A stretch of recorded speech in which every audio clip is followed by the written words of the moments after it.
How are we doing tonight? As I was listening to Dr. Dodge, one thing that I picked up on, and I think it's going to be a recurring theme tonight, is the concept of story. As a current English teacher, I can have those links as well. And I'm really curious to see where this narrative, the arc of education where we are right now, will end up. Because it is a challenging point in time. But what I'm trying to look for is the bright side, find the hope, and find out where we can make some improvement. So in the light, I guess, a story of my own to start off before we get to this thing. I don't know if you know, but I hold a black belt in martial arts. Karate is my chosen art, very traditional Japanese form. We trained barefoot, hardwood floors, really went to town on each other. And it took me 6 years until I was ready for my black belt test. This is one of those things that was near and dear to me. It became part of my life, became my passion. And this was before I became a teacher, so this is a former life. And I had my black belt test, and it was a 6-hour test. Most grueling thing I've ever been through. And part of any sort of martial arts test is the fighting aspect. Right? And fighting, what I've learned, is not a physical thing because bruises heal. It's more of a character thing. Can you continue when you think you have nothing left? And I got to the end of this, and fighting was the last thing. Battered physically, mentally, socially, not socially, emotionally. And I got to the end of the fight, and I did not do so well. Let's say that the opponent literally had me on the floor, wiping the floor with me. I was quite dirty. When you wear a white uniform, it shows, yes. At the end of that moment when I kind of stood up and I realized the test was over, I assumed I had failed. I thought I had failed because I was one of the top students. Somebody else just destroyed me. And I said, what the heck? I've worked this long, this hard, gotten this far, and I didn't make it. That was a feeling that I had inside.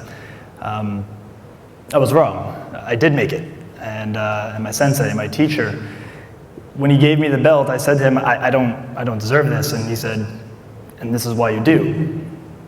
So I had a moment, and this is one of those life lessons, where I realized how important it is to really define your goals and what words you're going to use to define those goals, because that depends on the process you can possibly use to achieve them.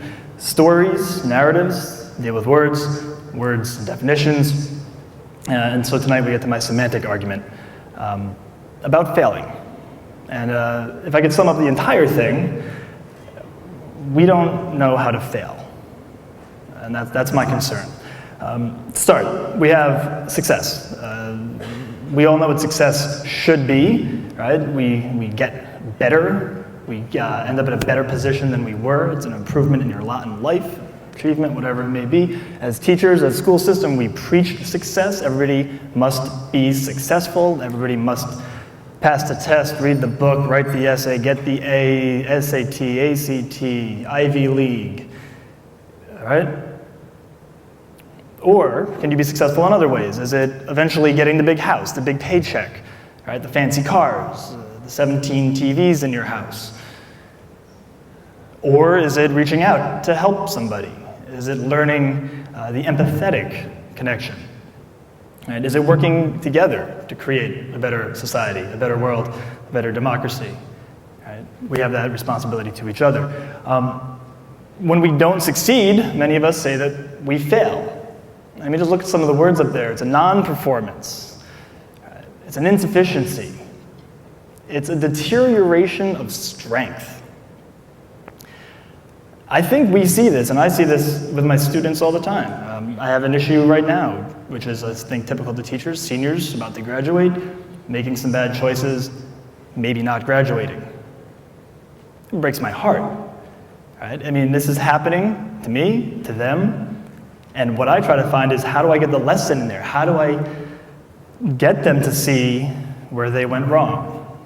Was it worth it to cheat on that test? Probably not. But I'm not concerned about the test. I'm concerned about the student. I'm concerned with what's inside the student's character. I mean, we're told that we can't leave any children behind in our lovely race to the top.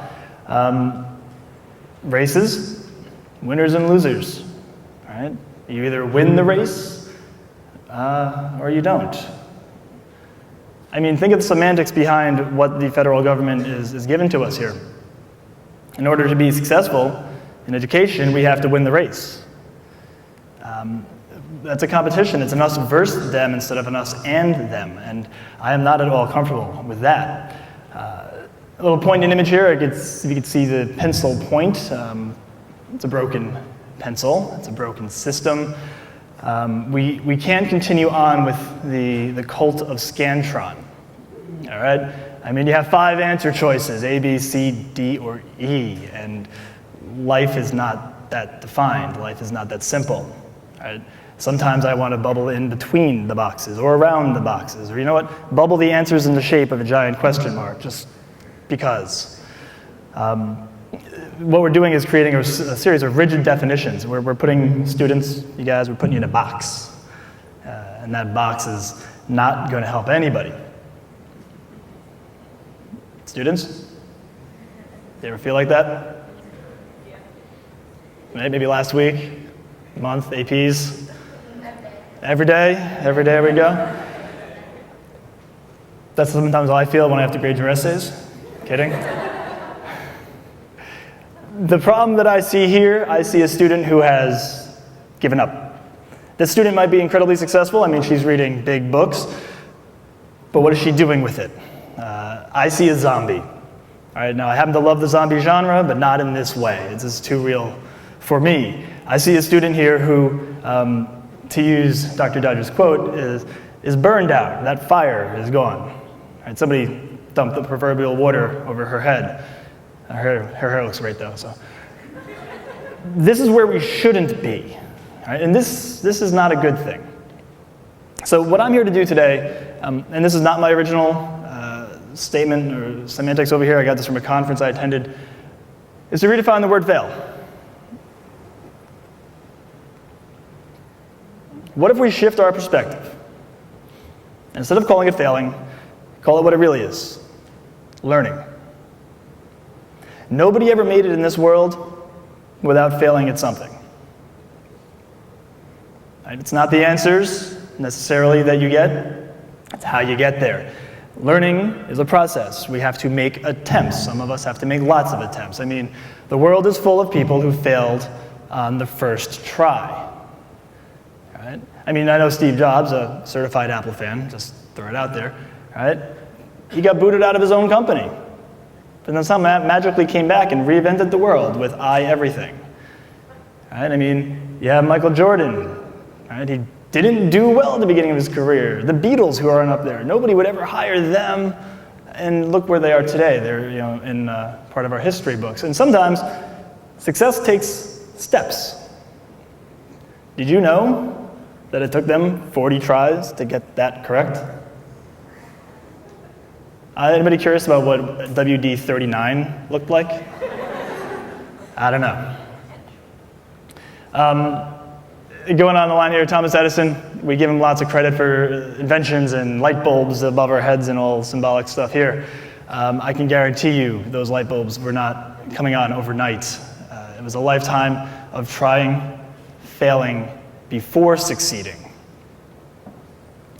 Right? And there's something I found while I was preparing for this speech, and it's a spoken word poet. He's British, I believe. His name is Sully Breaks. A young guy. You can find some of his YouTube videos. This one is linked at the end of the presentation. And it was titled, by the way, it was Why I Love Education but Hate School. And this was my takeaway, that if education is the key, then school is the lock. Locks imply barriers. Barriers close doors. Prisons. Are you captive here? Are you stuck here? Students, have you ever felt that there's got to be something more?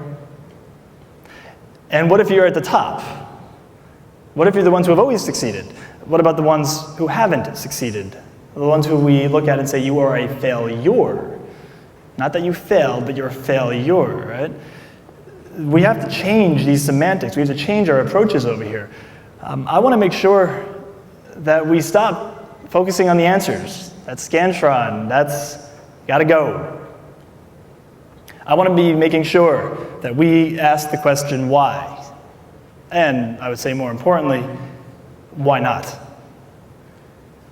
I think that what we are looking at here is a culture of testing. And a culture of testing really comes down to the dichotomy of passing or failing. We're not a culture of learning. My challenge to all of us, me as a teacher, right, administration, parents, students yourselves, is question why you do the things that you do, and then figure out if there's another way to do them. We should all become not even problem solvers, but problem finders. And that's my charge to all of us, myself included. All right? Go for that black belt. Fight that fight. Find the problems in the world before you attempt to solve the problems in the world. My fear is that if we don't, then we as a community have failed our students this time. Thank you.